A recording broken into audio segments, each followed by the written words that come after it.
ന്യായാമോദവലാവകുണ്ടനവതീം തേജോമയീം നൈഷ്ഠികീം സ്നിഗ്ധാപാംഗവിലോകിനീം ഭഗവതീം മന്ദസ്മിതശ്രീമുഖീം വാത്സല്യാമൃതവർഷിണീ സുമധുരം സങ്കീർത്തനാലാപിനീം ശ്യാമാംഗീ മധുസിക്തസൂക്തിം അമൃതാനന്ദാത്മികാം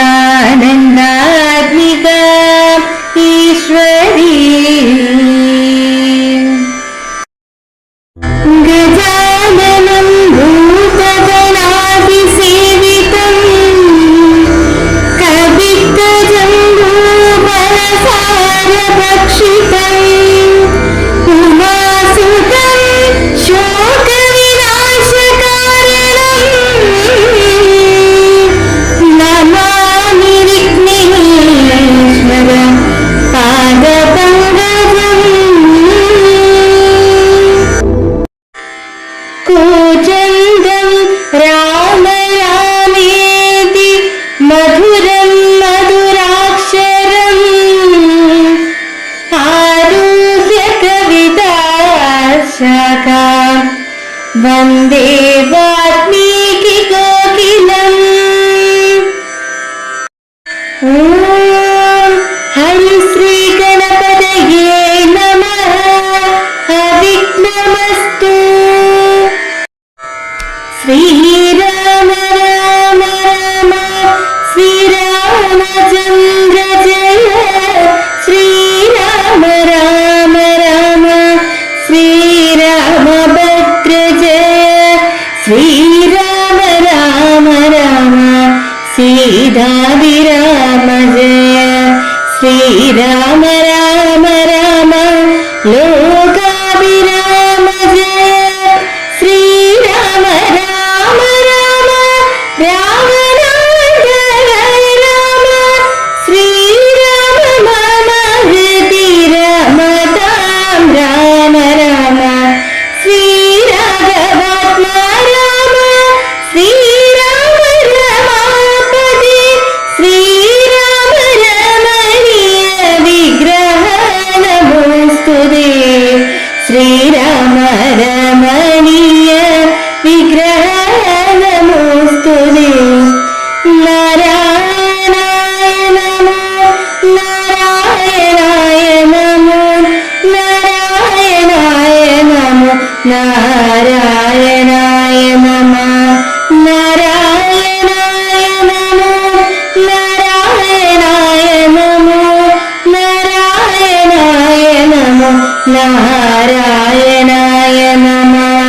ശ്രീരാമനാമം പാടി വന്ന പൈങ്കിളിപ്പെണ്ണേ, ശ്രീരാമചരിതം നീ ചൊല്ലിടുമടിയാതെ.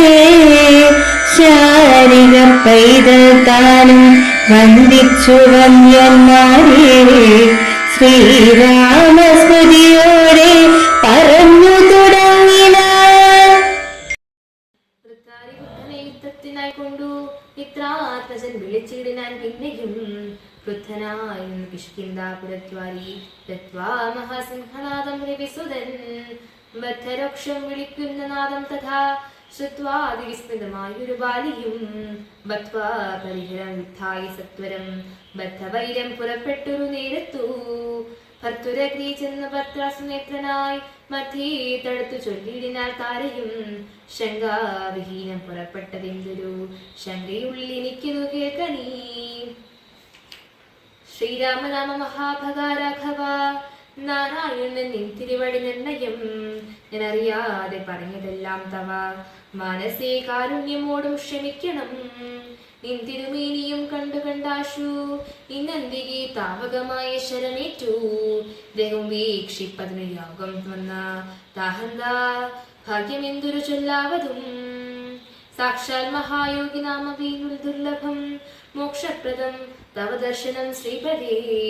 നിൻ തിരുനാമം മരിപ്പാൻ തുടങ്ങുമ്പോൾ സന്താപം ഉൾക്കൊണ്ട് ചൊല്ലും പുരുഷനു മോക്ഷം ലഭിക്കുന്നിതാകില്ലെന്നുമേ. സാക്ഷാൽ പ്രസ്തനായ ഭഗവാനെ കണ്ടു കണ്ടൻപോട് നിന്നുടെ സായകം കൊണ്ടു മരിപ്പാൻ അവകാശം എക്കാലം ഉണ്ടായതെന്നുടെ. ഭാഗ്യത്തിലേകമിതുണ്ടോ പലർക്കും ലഭിക്കുന്നിരീശ്വര. അമൃതേശ്വരി നമഃ.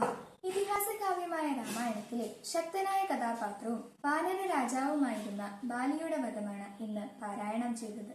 കിഷ്കിന്ധയിലെ രാജാവായിരുന്ന ബാലി ഇന്ദ്രപുത്രനും സുഗ്രീവ ജ്യേഷ്ഠനുമായിരുന്നു. സുഗ്രീവനും ശ്രീരാമനും തമ്മിലുള്ള അഗ്നിസഖ്യത്തിന്റെ അടിസ്ഥാനത്തിൽ സുഗ്രീവൻ ബാലിയെ യുദ്ധത്തിന് ക്ഷണിക്കുന്നു. നേർക്കുനേർ എതിരിടുന്ന ആളിന്റെ പകുതി ശക്തി കൂടി ബാലിക്ക് ലഭിക്കുമെന്ന് വരമുള്ളതിനാൽ വൃക്ഷത്തിന്റെ മറവിൽ മറഞ്ഞു നിന്ന ശ്രീരാമന്റെ അസ്ത്രമേറ്റ് ബാലി നിലം പതിച്ചു. രാമന്റെ അമ്പേറ്റാണ് താൻ വീണതെന്ന് മനസ്സിലാക്കിയ ബാലി യാതൊരു വിധത്തിലുമുള്ള അപരാധം ശ്രീരാമനോട് ചെയ്യാത്ത തന്നെ ഒളയം പെയ്തത് ക്ഷത്രിയന് യോജിച്ചതാണോ എന്ന് ചോദിക്കുന്നു. ബാലിയുടെ അധിക്ഷേപങ്ങൾക്ക് ഭഗവാൻ മറുപടി പറയുന്നു. സ്വഭാവം കൊണ്ട് അധർമ്മം പ്രവർത്തിച്ച ബാലി പാപിയായി മാറിയിരിക്കുന്നു. സ്വന്തം അനുജനെ പുത്രതുല്യം കണ്ട് അവനെ സംരക്ഷിക്കുന്നതിനു പകരം ബാലി സംശയത്തിന്റെ പേരിൽ ദ്രോഹിക്കുകയും സഹോദര പത്നിയെ സ്വന്തമാക്കുകയും ചെയ്തു. സത്യത്തിലും ധർമ്മത്തിലും വിശ്വസിക്കാത്ത ബാലി സഹോദര ഭാര്യയെ മകളെ പോലെയും അമ്മയെ പോലെയും കരുതണം എന്നുള്ള തത്വത്തെ മറന്നു. പെരുമാറ്റ സംഹിത തെറ്റിക്കുന്നവന് പൂർവികർ വ്യവസ്ഥ ചെയ്തിട്ടുള്ളത് മരണശിക്ഷയാണ്. അപമാനം പ്രവർത്തിക്കുന്നവരെ ശിക്ഷിക്കണമെന്ന് തന്നെയാണ് ധർമ്മശാസ്ത്രവും വ്യാഖ്യാനം ചെയ്യുന്നത്. ചെറിയ ധ്യാനത്തിന് മഹത്തായ ഫലം അനുഭവിക്കുന്നത് പോലെ ചെറിയ തെറ്റിന് വലിയ ശിക്ഷ അനുഭവിക്കേണ്ടി വരും എന്ന് ഭഗവാൻ ബോധ്യപ്പെടുത്തുന്നു. വിവേകിയായ ബാലിക്ക് ശ്രീരാമന്റെ വാക്കുകൾ ബോധ്യപ്പെട്ടു. തന്റെ ഇഷ്ടദേവന്റെ മുഖം ദർശിച്ചുകൊണ്ട് ആ ധർമ്മബോധത്തെയും നീതിബോധത്തെയും സ്തുതിച്ചുകൊണ്ട് ബാലി ഇഹലോഹവാസം വെടിഞ്ഞു.